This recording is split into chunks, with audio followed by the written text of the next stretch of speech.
जुल्फ़िकार अली भुट्टो ने जैसे ही सदर पाकिस्तान का ओहदा संभाला, उन्होंने सदर याहिया खान को उनके मकान में नजरबंद कर दिया और जनरल गुल हसन से फौज की क़यादत संभालने के लिए कहा। इसके बाद उन्होंने बरी फौज, बहरिया और फजाइया के 44 सीनियर अफसरान को ये कहते हुए बर्खास्त कर दिया कि वो मोटे हो गए हैं और उनका पेट बाहर आ गया है।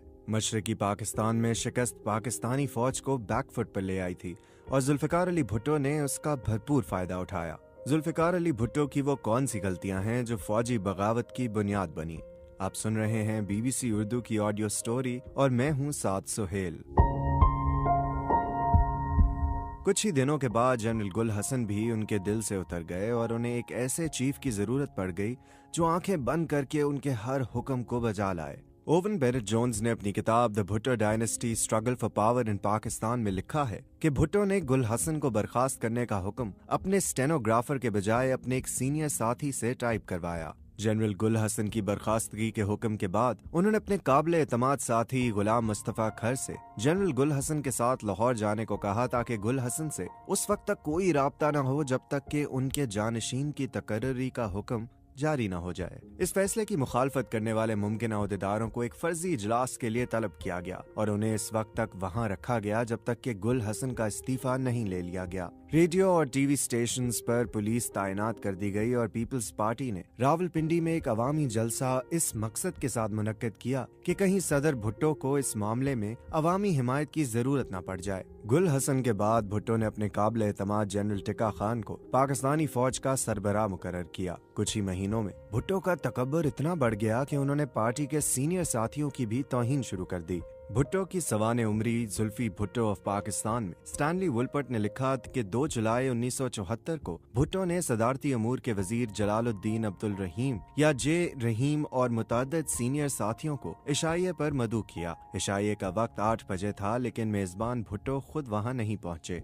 जब रात के 12 बज गए तो रहीम ने अपना ग्लास मेज पर रखा और चीख कर कहा, तुम सब चमचे जब तक चाहो उस वक्त तक लाड़काना के महाराज का इंतजार करो, मैं तो अपने घर जा रहा हूँ।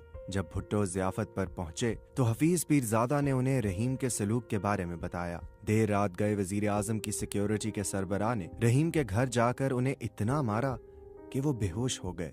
जब रहीम के बेटे सिकंदर ने इस मामले में मुदाखलत करने की कोशिश की तो उसे भी मारा पीटा गया। जब टिक्का खान की मुद्दत मुलाजमत खत्म हुई तो उन्होंने भुट्टो को अपने जानशीन के लिए मुमकिना 7 लोगों की फहरिस्त भिजवाई। इसमें उन्होंने दानिस्ता तौर पर जनरल ज़ियाउल हक का नाम नहीं रखा क्योंकि उन्हें हाल ही में लेफ्टिनेंट जनरल के तौर पर तरक्की दी गई थी, लेकिन भुट्टो ने उन्हीं के नाम पर मुहर जब्त की।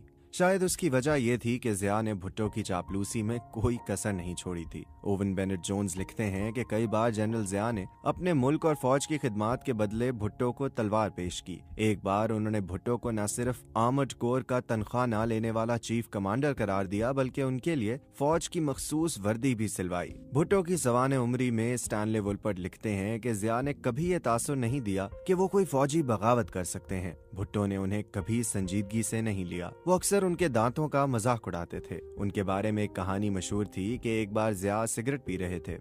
इसी वक्त भुट्टो कमरे में दाखिल हुए। इस खौफ से कि भुट्टो को अपने सामने सिगरेट पीते देखकर बुरा न लगे, उन्होंने फौरन जलती सिगरेट अपनी जेब में डाल ली। थोड़ी देर बाद कमरे में कपड़े जलने की बू फैल गई। जुल्फ़िकार अली भुट्टो ने सोचा कि जो शख्स उनसे इस कदर डरता हो वो उनके खिलाफ कैसे बगावत कर सकता है। इसी दौरान भुट्टो हुकूमत के खिलाफ मुल्क भर में मुजाहरे शुरू हो गए। भुट्टो की बेहतरीन काविशों के बावजूद अमन व अमान बहाल होता नजर नहीं आ रहा था। लाहौर में 3 ब्रिगेडियर्स ने लोगों पर फायरिंग से इनकार कर दिया।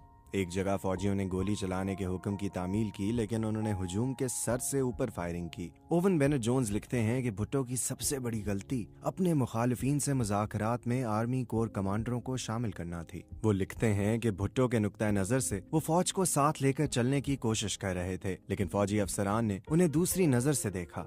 उनके ख्याल में भुट्टो के इस इक़दाम से जाहिर हुआ कि वो कमजोर हैं और हुकूमत चलाने की पोजीशन में नहीं हैं। तमाम तर मुखालफत के बावजूद भुट्टो ने 7 मार्च सन 1977 को आम इंतखाबात करवाए। आने वाले इंतखाबी नताइज पर आम पाकिस्तानियों ने यकीन नहीं किया। भुट्टो की पीपल्स पार्टी को कौमी असम्बली की 200 में से 155 नशिस्तें मिलीं, जबकि हिज़्ब इख्तिलाफ पीपल्स नेशनल अलायंस को इस कदर तशहीर के बावजूद सिर्फ 36 नशिस्तें मिली।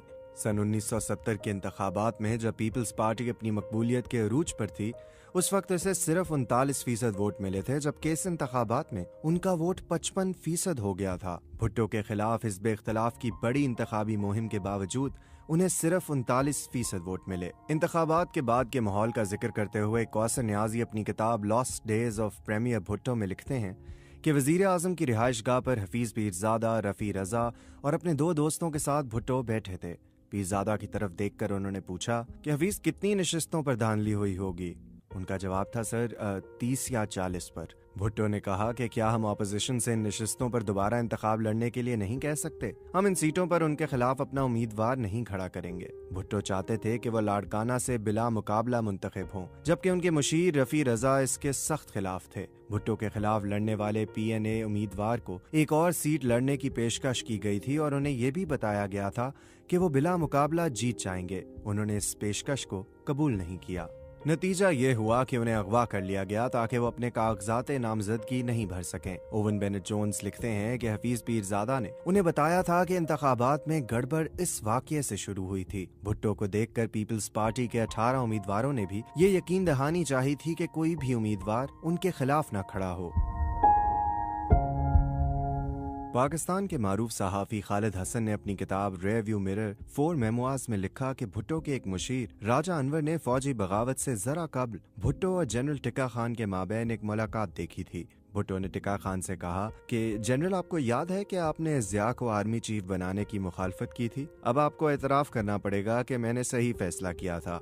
अगर कोई दूसरा आर्मी चीफ होता तो वो अमनो अमान का बहाना बनाकर अब तक ये इक़्तिदार संभाल चुका होता। 7 घंटे बाद ज़िया ने भी वही किया। गिरफ्तारी के बाद भुट्टो पर अपने सियासी हरीफ मोहम्मद अहमद खान कसूरी के कत्ल का इल्जाम आयद किया गया। सरकारी गवाह महमूद मसूद ने गवाही दी कि जुल्फ़िकार अली भुट्टो ने उन्हें कसूरी के कत्ल का हुक्म दिया था। विक्टोरिया स्कोफील्ड अपनी किताब भुट्टो ट्रायल्स एंड एग्जीक्यूशन में लिखती हैं कि मौलवी मुश्ताक हुसैन 5 जजों की बेंच के सरबराह थे। भुट्टो के साथ पुरानी दुश्मनी थी। जब भुट्टो इक़्तिदार में थे तो उन्होंने 2 बार जूनियर जजों को उनसे पहले प्रमोट किया था। समाअत के दौरान जब भुट्टो ने अदालत में खुसूसी तौर पर तामीर शुदा कटहरे में बैठे जाने के हुक्म पर बरहमी का इजहार किया तो मुश्ताक हुसैन ने तंजिया लहजे में कहा, हमें मालूम है कि आप आराम तलब जिंदगी गुजारने के आदी रहे हैं। इसका ख्याल करते हुए हमने कटहरे में आपके लिए कुर्सी का बंदोबस्त किया है, वरना आपको आम मुजरिमों की तरह बेंच पर ही बैठाया जाता। मुश्ताक ने भुट्टो को सजाए मौत सुना दी। भुट्टो ने इसके खिलाफ सुप्रीम कोर्ट में अपील की। फरवरी सन 1979 में सुप्रीम कोर्ट ने भी हाई कोर्ट के फैसले पर 4-3 के फर्क से मोहर लगा दी। ओवन बेनेट जोन्स लिखते हैं कि इससे पहले कभी भी कत्ल की साजिश के मुकदमे में मौत की सजा नहीं सुनाई गई थी और न ही अदालत उज़्मा के जजेस मुजरिम की सजा और जुर्म के बारे में मुत्तफिक थे। इस सजा पर यह भी सवालात उठे कि मुल्जिम को उस वक्त भी कत्ल का मुजरिम ठहराया गया था, हालांकि वो जाए वकुआ पर मौजूद भी नहीं था। भुट्टो ने फैसले के खिलाफ नजरसानी की दरख्वास्त भी दायर की, लेकिन इस बुनियाद पर इसे मुस्तरद कर दिया गया कि उसमें यह बहस नहीं की गई कि पिछले 2 मरहले के फैसले में कानून की खिलाफ वर्जी हुई है। रूस के सदर ब्रेज़नेव, चीन के सरबराह हुआ गुइफेंग और सऊदी अरब के शाह खालिद समेत दुनिया भर के मुतादिद रहनुमाओं ने भुट्टो की सजा को माफ करने की अपील की। बरतानिया के वजीर आजम जनरल ज़िया को 3 खत लिखे, जिसमें एक खत के आखिर में उन्होंने लिखा, बतौर फौजी आपको एक पुरानी बात याद होगी कि मैदान जंग में तो घास बहुत जल्दी आग पकड़ती है, लेकिन तख्तादार पर कभी नहीं। लेकिन ज़िया ने भुट्टो को फांसी देने का इरादा कर लिया था। आखिर में मामला रहम की दरख्वास्त तक पहुंचा। पाकिस्तान में ये जरूरी नहीं कि मुजरिम या उसके अहले खाना की तरफ से सदर के पास रहम की इल्तिजा की जाए, लेकिन फिर भी इस ख्याल के तहत कि कहीं ज़िया ये बहाना बनाकर भुट्टो को फांसी न दे दें कि उनके अहले खाना ने उनके लिए कुछ नहीं किया, भुट्टो की एक बहन शेरबानो इम्तियाज की जानिब से रहम की अपील की गई। 1 अप्रैल सन 1979 को शाम को जनरल ज़िया ने सुर्ख रोशनाई में 3 अल्फाज लिखे, पिटिशन इज रिजेक्टेड, यानी अपील मुस्तरद की जाती है। इस ऑडियो स्टोरी की स्क्रिप्ट के मुसन्निफ हैं रेहान फजल, जिनका तहरीर करदा आर्टिकल पढ़ने के लिए आप विजिट कर सकते हैं bbcurdu.com।